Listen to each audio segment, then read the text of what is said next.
¿Y si lo que cargas con tanto esfuerzo en realidad no es tuyo? ¿Y si la paz no está delante, en algún después abstracto, sino justo ahí, bajo tus patas polvorientas, en el valle del eco silencioso, donde hasta el viento parece andar de puntillas y los juncos murmuran confidencias que ya nadie escucha? Vivía un zorro de pelaje dorado.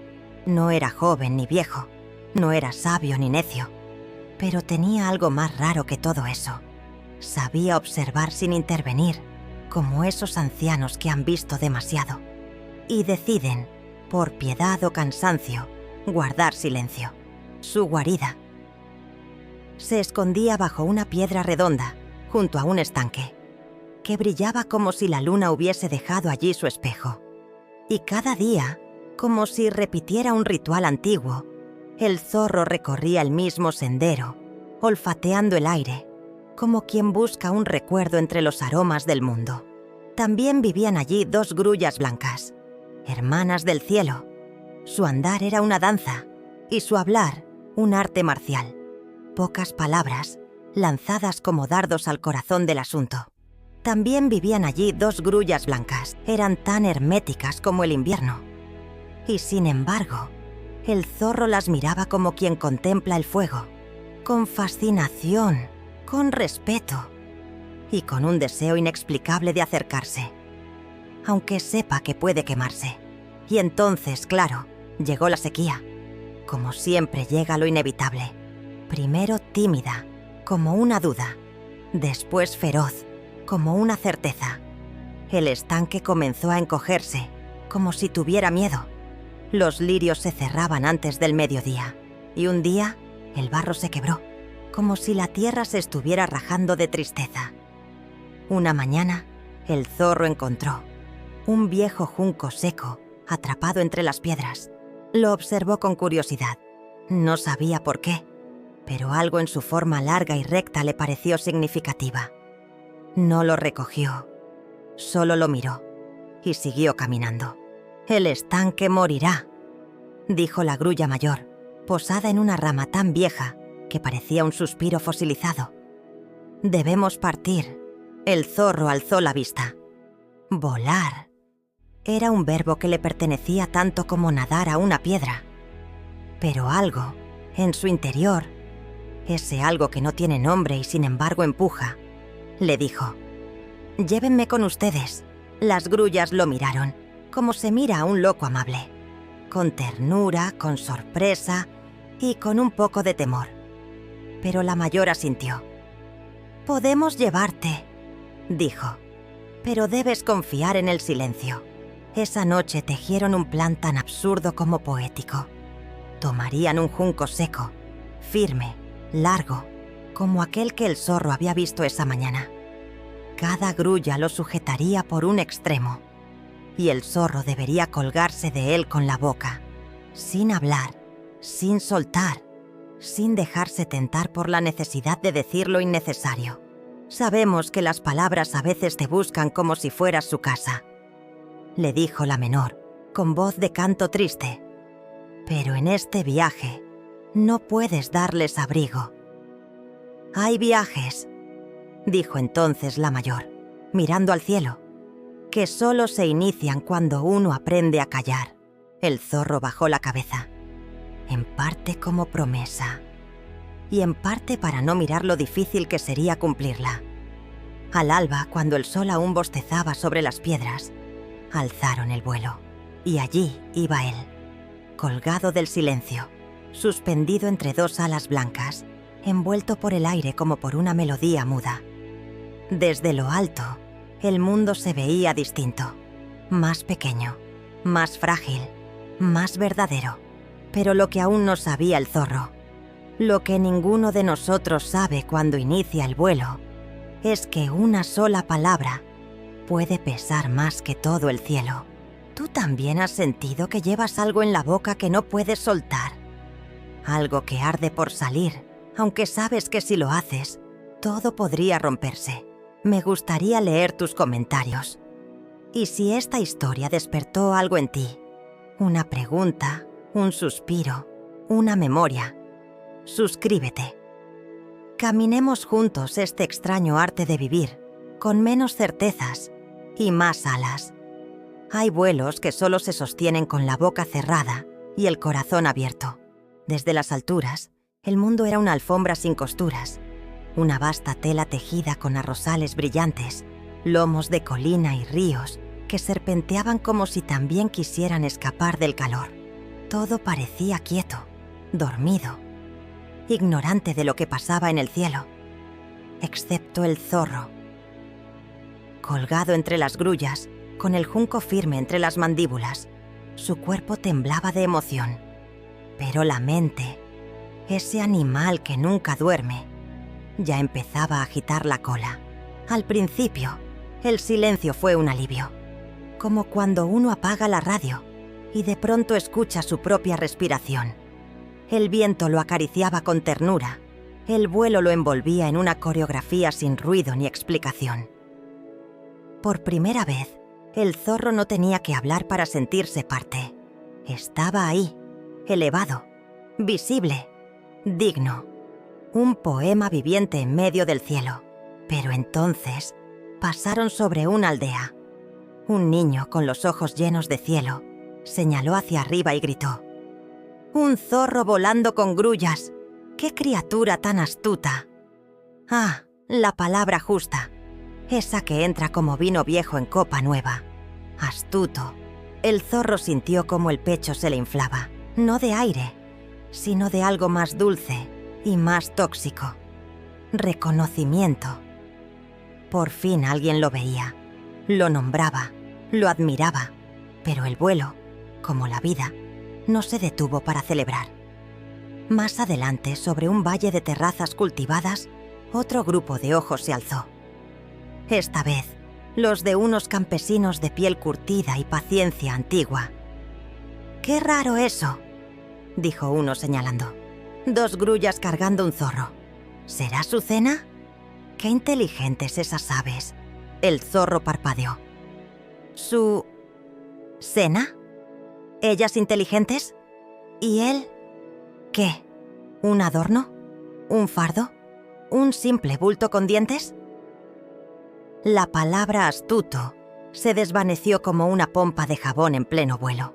De pronto, el zorro no era el protagonista, sino un punto de interrogación en el aire. Y entonces, como suele pasar, cuando la realidad no se ajusta al relato interno, se encendió la chispa, no de valentía, sino de orgullo herido. Una necesidad urgente, absurda y rabiosa, la de hablar, de explicarse, de aclarar que no era una presa, sino el autor intelectual del viaje, el visionario, el valiente, el que pidió volar. Pero el junco seguía ahí, inamovible entre sus dientes. Las grullas, impasibles, ni miraron hacia abajo.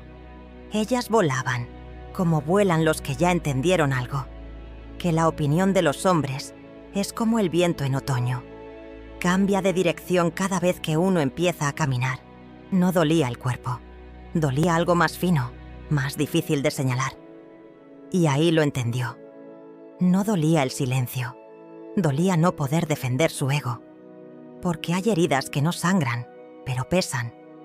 Y algunas veces, el peso de lo no dicho puede empujar más que la gravedad. Pero aún no sabía que esa grieta, invisible y muda, ya había comenzado a abrirse. El cielo seguía despejado, azul, vasto, indiferente. Pero dentro del zorro se desataba una tormenta sin nubes. No era el vuelo lo que le pesaba, ni la tensión en sus mandíbulas, que ya ardían de esfuerzo. Era ese veneno sin antídoto, palabras ajenas, lanzadas al aire sin intención de herir, pero que supieron exactamente dónde clavar la espina. Sobrevolaban una garganta de montaña, estrecha y profunda como un secreto antiguo, cuando el zorro cerró los ojos. Y ahí, como ocurre siempre que uno se queda a solas con su silencio, apareció la infancia. No llamó a la puerta, no pidió permiso, simplemente entró. Era apenas un cachorro. Recuerda la tierra húmeda, la raíz dulce que había encontrado bajo una piedra. Fue su primer hallazgo, su primer eureka. Corrió a mostrarlo con orgullo. «Miren lo que descubrí», decía su cola agitada. Pero su madre apenas lo miró. Sus hermanos se rieron, cambiaron de tema. El zorro, desde entonces, aprendió una lección dura como hueso seco. Si no dices quién eres, nadie lo sabrá. Y ahora, colgado entre dos aves celestiales, esa enseñanza regresaba como un boomerang maldito. Sí, volar era hermoso, pero no poder explicar por qué estaba allí era insoportable, como llevar una medalla en el pecho que nadie alcanza a leer.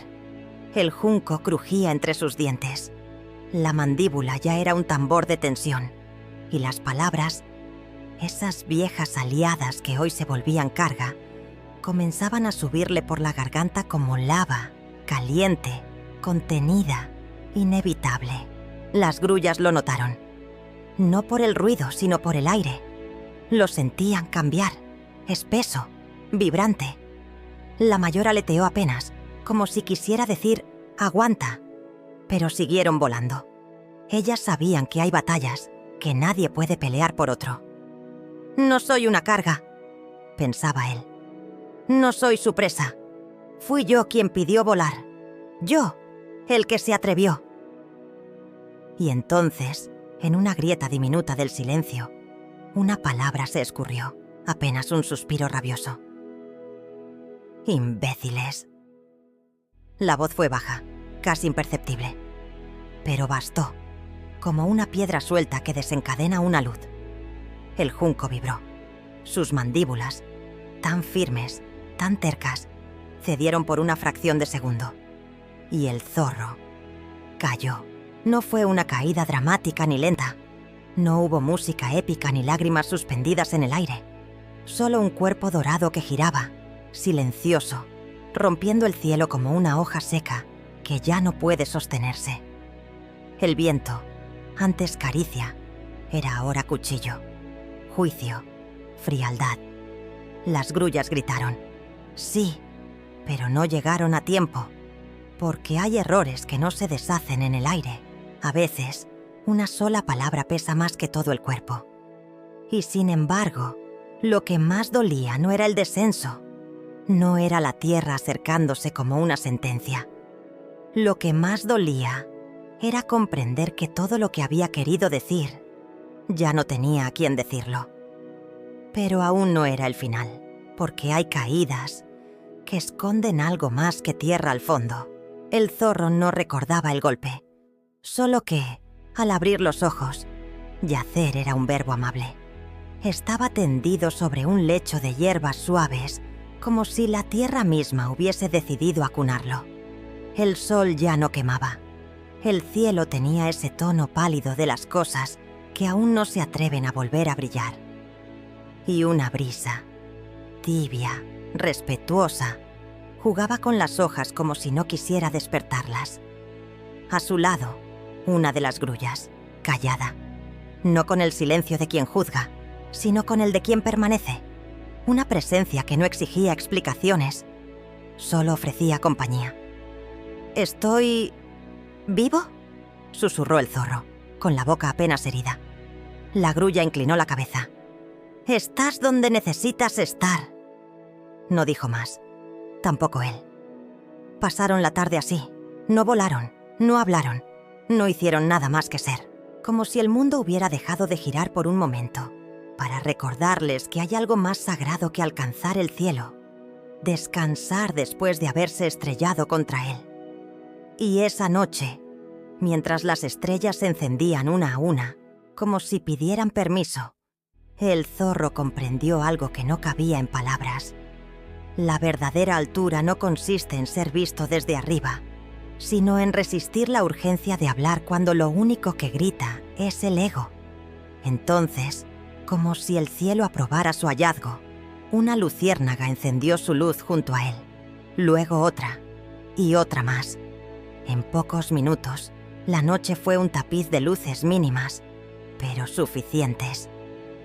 «El que necesita ser escuchado», Rara vez se ha escuchado a sí mismo, murmuró el zorro, sin esperar respuesta. Al amanecer, las grullas partieron, sin ceremonia, sin despedidas largas, solo un batir de alas y una sombra suave que se alejaba, como si el cielo la reclamara sin apuro. El zorro se quedó, no porque no pudiera volar, sino porque ya no le urgía hacerlo. Había descubierto que no todas las alturas requieren alas, que hay caminos hacia arriba que se recorren desde dentro, en silencio, sin testigos, sin aplausos. Los días pasaron. El mundo siguió sin notarlo. Y una tarde cualquiera, de esas que no tienen nombre en el calendario, un pequeño tejón encontró un junco partido junto al nuevo estanque. Lo olfateó, curioso. Luego lo arrastró hasta la orilla. No sabía por qué. Solo sintió que debía hacerlo, como si algo muy antiguo le susurrara que aquello había tenido sentido alguna vez. Esa noche, una luciérnaga se posó sobre el junco. Parpadeó una sola vez y luego, oscuridad. El mérito más profundo es aquel que no pide ser nombrado. ¿Tú también has sentido esa urgencia de explicar lo que el tiempo ya silenció? Te leo. Y si esta historia tocó algo en ti, una herida, una memoria, una voz que pedía silencio, suscríbete. Porque a veces, el camino más sabio de regreso empieza con una caída.